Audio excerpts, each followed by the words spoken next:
자, 우리가 지난주에 사랑의 빚진 자로 빛의 갑옷을 입고 어두운 세상을 향해서 나아갑시다.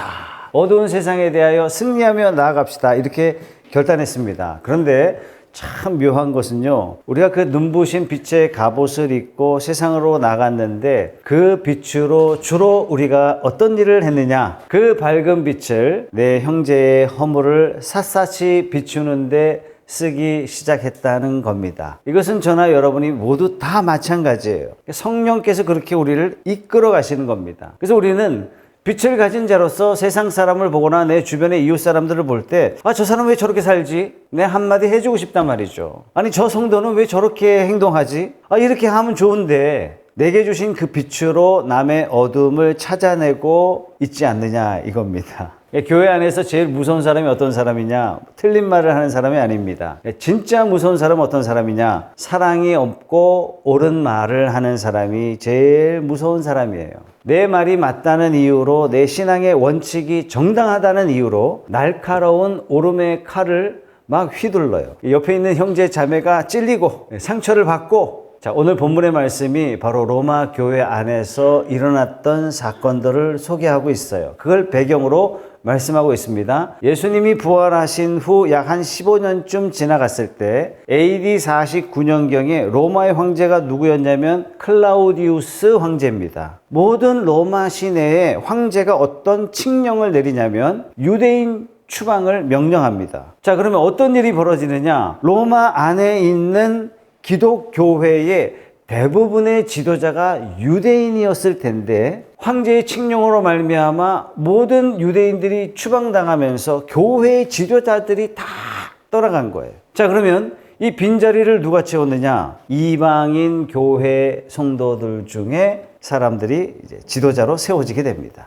자, 이 일이 5년 동안 일어납니다. 교회 지도자가 이방인들로 채워지면서 이방인 지도자들이 교회에서 어떤 일을 했느냐? 그동안 까다롭게 지켜왔던 유대인의 율법, 유대인의 관습, 유대인의 풍습, 식사법, 이런 것들을 아예 구애받지 않고 자유로운 신앙 공동체가 만들어지기 시작한 거예요. 자, AD 54년 황제가 바뀌면서 쫓겨났던 유대인들이 다시 로마로 들어오게 됩니다. 다시 돌아온 유대인 교회 지도자들 눈에 과거의 그 교회가 어떤 모습으로 보여졌을까? 한마디로 엉망이에요. 교회를 지키고 있던 이방인 교회 지도자들과 돌아온 유대 기독교인 지도자들 사이에 갈등이 일어나기 시작한 겁니다. 어떻게 하나님을 믿는 사람들이 가리지 않고 고기를 먹을 수 있어? 이 갈등이 시작된 거예요. 어떻게 안식일을 이렇게 소홀하게 지키지? 서로 정죄하기 시작한 겁니다. 반면 교회를 지키고 있었던 이방인 지도자들은 유대인들을 바라볼 때 어떤 마음이 드냐면, 왜 유대인들은 아직도 이렇게 구닥다리냐? 왜 전통에 매여 있냐? 왜 과거에 매여 있냐? 그러면서 유대인들을 업신여기기 시작했습니다. 자, 한쪽에서는 정죄의 칼을, 한쪽에서는 비판의 칼을 휘두르기 시작한 거예요. 서로 심장을 향해서 칼끝을 겨눕니다. 자, 이 상황이 지금 로마서의 역사적인 배경이 되겠습니다. 자, 사도 바울은 이 아수라장 같은 이 현장을 통해서 우리 손에 들려있는 오름의 칼을 당장 내려놓으십시오. 이 말씀을 오늘 14장 말씀을 통해서 저와 여러분들에게 하고 계신 겁니다. 자, 그렇다면 우리는 오늘 이 말씀을 통해서 우리 안에 있는 어떤 편견, 선입견, 판단, 이런 것들을 다 십자가 아래 내려놓고 내 주변에 있는 형제 자매를요, 있는 그대로 포용해야 돼요. 나는 과연 그러고 있느냐? 이것을 오늘 말씀을 통해서 확인해 보는 그런 시간 갖도록 하겠습니다. 자, 1절 말씀에 바울은 아주 단호하게 명령하고 있습니다. 다 같이 읽어보겠습니다. 시작. 여러분은 믿음이 약한 이를 받아들이고 그의 생각을 시비거리로 삼지 마십시오. 우리는 흔히 나보다 믿음이 좀 어리거나 사회 경력이 나보다 좀 부족하거나 어떤 영향력에 있어서 나보다 좀 적다, 작다 이렇게 생각되면 본능적으로 어떻게 행동하냐면 넌 틀렸고 나는 맞았어. 그래서 이걸 어떻게 행동으로 나타나냐면 자꾸 사람을 바꿔주려고 그래요. 고쳐주려고 그래요. 사람을 자꾸 교정시켜주려고 그래요. 그런데 바울의 생각은 좀 다릅니다. 바울은 형제의 연약함을 틀린 것으로 보지 않았어요. 아직 성장이 더 필요한 성장해 가는 과정으로 봤어요. 자, 여러분, 한국 사람들이 제일 사랑하는 소설가가 누구냐면 헤르만 헤세예요. 데미안 읽어보셨어요? 안 읽어보셨구나. 거기에 굉장히 유명한 말이 나옵니다. 한번 화면에 보여주세요. 다 같이 읽어보죠. 시작. 새는 알을 깨고 나오려고 투쟁한다. 알은 세계다. 태어나려는 자는 하나의 세계를 깨뜨려야 한다. 자, 당시 세계 로마에 있는 초대교회 성도들 중에는 이미 알을 깨고 나온 사람들이 있었습니다. 고기를 마음껏 먹어도 돼. 그리고 마음에 자유함이 충만해요. 음식을 가리지 않아도 돼요. 그러면서도 신앙에 전혀 지장받지 않아요. 그러니까 믿음이 강한 자들이죠. 이미 이들은 복음의 자유를 통해서 이미 광활한 세계로 날아오른 그런 사람들이에요. 반면에 율법에 아직 매여 있어요. 레위기 말씀에 돼지고기 먹지 말라 그랬으니까 채소만 고집해요. 돼지고기 먹으면 나는 혹시 신앙의 전통에서 떨어져 나갈 수도 있고 복음으로서 내가 천국에서 떨어져 나갈 수 있다. 아니 이런 강박관념을 가지고 삶을 이렇게 탁탁 규정해서 살아가는 사람도 있습니다. 그래서 굉장히 많은 사람들이 유대교적 관습이나 율법주의라는 알 속에 머물러 있는 사람들이 많았어요. 자, 이들에게는 그 알이 자기가 아는 세상의 전부였기 때문에 그걸 빠져나오지 못하는 겁니다. 자, 여러분 생각해 보세요. 생명을 담고 있는 알을 대하는 태도는요, 두 가지죠. 하나는 망치로 알을 깨는 거예요. 두 번째는 기다리는 거예요. 지가 깨고 나올 때까지. 두 가지예요. 알 속에 있는 생명을 향해서 야, 왜 너는 아직도 깝깝하게 말이야. 알 속에 갇혀 있는 거야. 얼른 나와. 당장 나와. 그러면서 비판의 망치를 갖다 대고 정죄의 망치로 알을 깨뜨리기도 합니다. 그러면 어떻게 되느냐? 알 속에 있는 생명은 죽습니다. 만약에 살아서 나온다면 알을 스스로 깨고 나온 것이 아니기 때문에 세상을 살아갈 수 있는 저항력이 거의 없는 거예요. 여러분 이런 얘기 들어보셨죠? 달걀을 밖에서 깨면 후라이, 안에서 깨면 병아리, 밖에서 깨면 죽음, 안에서 깨면 생명. 이런 얘기 많이 들어보셨죠? 각자 자기 기준으로 남을 판단하고 정죄한다면 병아리가 아니라 후라이가 되고 맙니다. 두 번째 방법은 기다리는 거죠. 어떻게 기다려요? 어미새가 따뜻한 가슴으로 알을 품어주듯이 스스로 알에서 껍질을 치고 깨고 나올 수 있도록 알이 깨지고 스스로 나올 때까지 사랑으로 인내하면서 기다려주는 거죠. 따뜻한 용납의 품속에서만 생명은 비로소 자신의 세계를 깨고 날아오를 수 있는 새가 되는 거죠. 자, 그런 차원에서 오늘 본문 3절은 이렇게 말씀하고 있습니다. 다 같이 읽어봅니다. 시작. 먹는 사람은 먹지 않는 사람을 업신여기지 말. 다시요. 시작. 먹는 사람은 먹지 않는 사람을 업신여기지 말고 먹지 않는 사람은 먹는 사람을 비판하지 마십시오. 하나님께서도 그 사람도 받아들이셨습니다. 내가 만약에 누군가를 비판하고 있다면 하나님이 이걸 어떻게 하신다고요?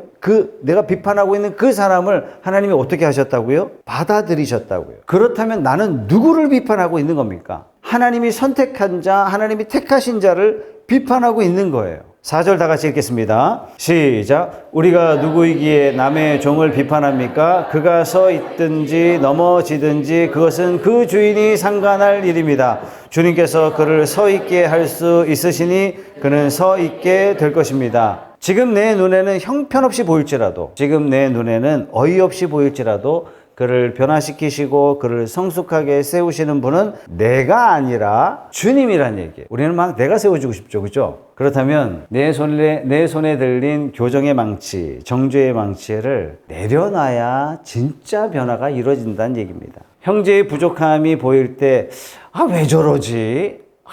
진짜 요즘 것들은 막 이런다면 이렇게 비판하는 대신에 하나님이 저 생명을 품고 계시는구나 하는 믿음으로 바라봐야 된다는 얘기예요. 우리가 따뜻하게 기다려줄 때 내 곁에 있는 연약한 형제들은 반드시 그 알을 깨고 주님이 주시는 참된 자유의 세계로 날아오를 수 있게 되는 겁니다. 그 위대한 생명의 탄생을 함께 기다려주는 공동체가 뭐냐? 그게 목장이에요, 여러분. 그게 목장이에요. 목장에서 실수해도 돼. 목장에서는 다퉈도 돼. 목장에서는 좀 이렇게 잘못해도 돼. 괜찮아. 다 품어주는 거야. 뭐가 됐든지 간에. 품어주면서 나의 인격도 하나님께서 깊게 해주시고 넓게 해주시고.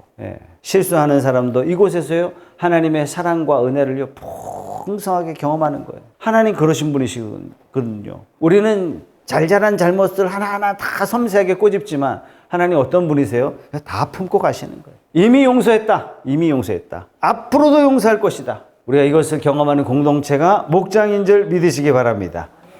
자, 이번에는 바울이 먹는 문제를 넘어서 날 문제 가지고 이야기합니다. 5절 말씀 다 같이 읽어봅니다. 시작. 또 어떤 사람은 이 날이 저날보다 더 중요하다고 생각하고 또 어떤 사람은 모든 날이 다 같다고 생각합니다. 각각 자기 마음에 확신을 가져야 합니다. 아니, 어떤 사람은 안식일이나 절기 같은 특정한 날들을 너무너무 중요하게 여기고 어떤 사람은 뭐 모든 날이 다 주님의 날 아니냐, 다 거룩한 일 아니냐, 날 아니냐, 다 똑같이 여기는 거예요. 여러분, 이 문제는 우리가 주일 예배를 오전 11시에 드릴까요? 10시에 드릴까요? 오후 5시에 드릴까요? 이런 문제하고는 차원이 다른 거예요. 평생 철저하게 안식일 율법을 목숨처럼 지켜온 유대인들에게 안식일에 일해도 되고 뭐 아무 날이나 똑같이 뭐 이렇게 행동해도 괜찮다 이렇게 말하는 이방인들의 말을요 도저히 받아들일 수 없는 거예요. 어느 정도로 받아들였냐? 신성 모독으로 받아들였다는 얘기입니다. 반면에 이방인 입장에서 유대인들의 율법 준수하는 모습은요 답답하기 짝이 없는 거예요.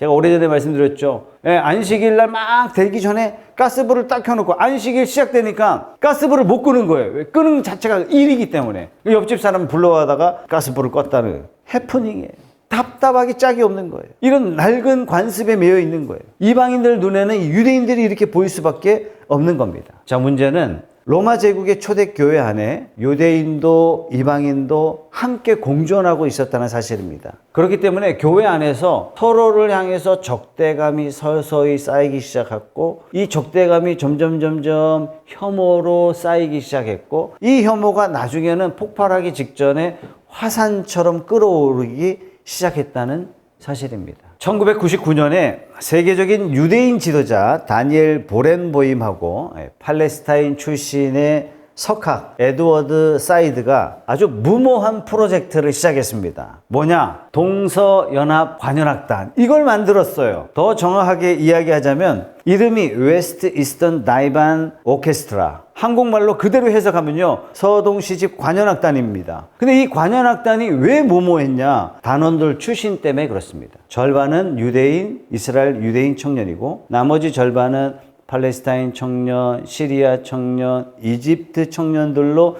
이루어졌기 때문에 그렇습니다. 여러분들이 아시다시피 이스라엘과 중동 간의 전쟁이 어제 오늘의 이야기가 아니잖아요. 수십 년이 아닙니다. 여러분 수백 년이 아닙니다. 수천 년이에요. 그러니까 그들은 서로 총뿌리를 겨눴던 철천지 원수지간이에요. 그 중에 단원들 중에는 누군가는 저 상대 고국의 공격으로부터 가족을 잃었고 그래서 서로를 바라볼 때 벌레 보듯이 증오하는 눈빛으로 바라보고 있는 청년들인데 이 청년들을 관현악단이라는 이름 안에 한 방에 다 몰아넣은 거예요. 리허설 첫날 연습실의 풍경이 그야말로 지옥 같았습니다. 이것이 그때 당시 이들의 증언입니다. 이스라엘 청년과 시리아 청년이 나란히 앉아서 한 사람은 바이올린을 한 사람은 첼로를 연주해야 했습니다. 서로 쳐다봤을까요? 인사도 나누지 않았어요. 눈도 마주치지 않았습니다. 쉬는 시간이 되면 패거리들끼리 따로따로 모여가지고 간식을 나누면서 서로를 향해서 막 증오의 눈빛을 날립니다. 당장이라도 악기를 집어던지고 멱살을 잡고 주먹을 날릴 듯한 그런 긴장감이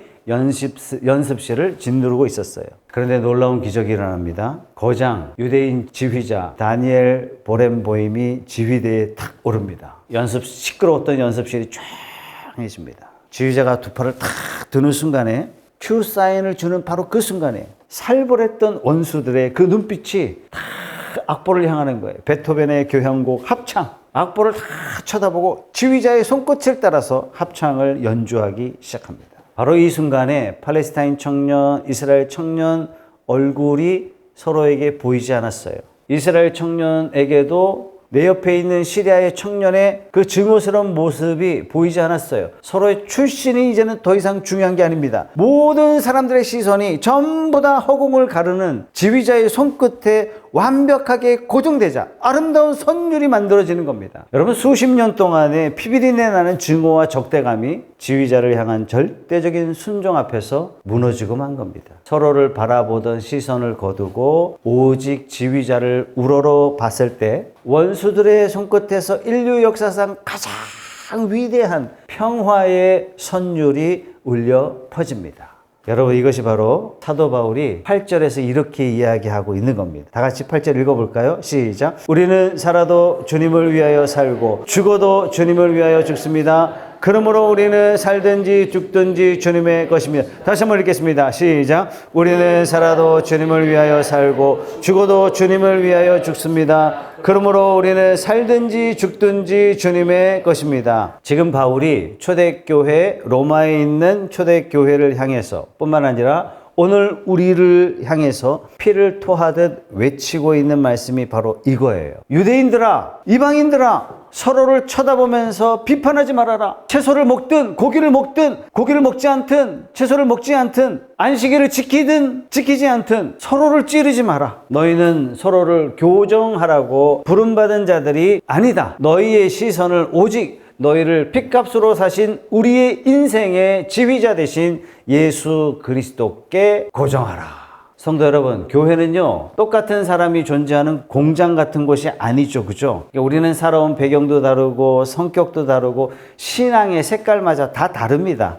때로는 내 옆에 앉은 성도의 관점이 내가 볼 때 좀 거슬리기도 하고 이 사람의 봉사 스타일이 마음에 안 들기도 하고, 그럴 때마다 우리가 판단의 칼, 비판의 칼을 뽑아들고 싶을 때가 한두 번이 아니란 말이죠. 그러나 그때 고개를 들고 뭘 쳐다봐라? 십자가를 바라봐라. 그 사람과 나를 위해서 십자가에서 피 흘리신 우리 인생의 위대한 지휘자 되신 예수 그리스도를 바라보는 저와 여러분 되시기 바랍니다.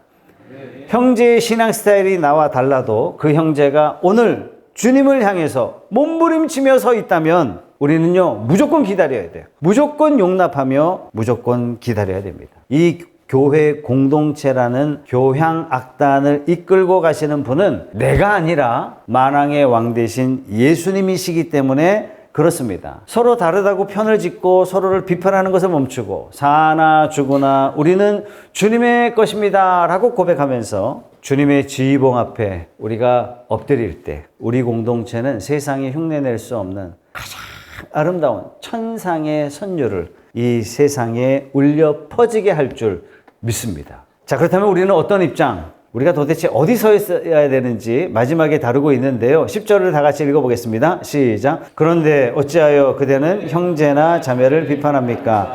어찌하여 그대는 형제나 자매를 업신 여깁니까? 우리는 모두 다 하나님의 심판대 앞에 서게 될 것입니다. 바울이 마치 우리 가슴에 손을 대고 말하듯이 권면해주고 있어요. 어찌하여 비판합니까? 어찌하여 업신여깁니까? 이거 알고나 하는 행동입니까? 바울이 이렇게 말하고 있는 거예요. 우리가 형제를 판단하고 정죄하는 그 순간에 우리가 사실은 어떤 엄청난 죄를 저지르고 있는지 당신은 알기나 합니까? 거의 이런 뉘앙스로 말씀하고 있는 겁니다. 여러분, 도스토옙스키, 까라마조프가의 형제들, 지난번에 2000페이지라고 여러분들에게 말씀드렸는데, 프로이트는 여러분 아시죠? 그죠? 프로이트가 뭐라고 얘기했냐면 인류 역사상, 세계 문학사상 가장 위대한 한 권의 책을 뽑으라 그러면 까라마조프가의 형제들이다. 이 책 한 권을 읽으면 하나님의 살아계심과 우리가 이 땅에서 하나님 앞에 어떻게 살아가야 될지를 그 우리의 내면에 깊이 있게 파헤치는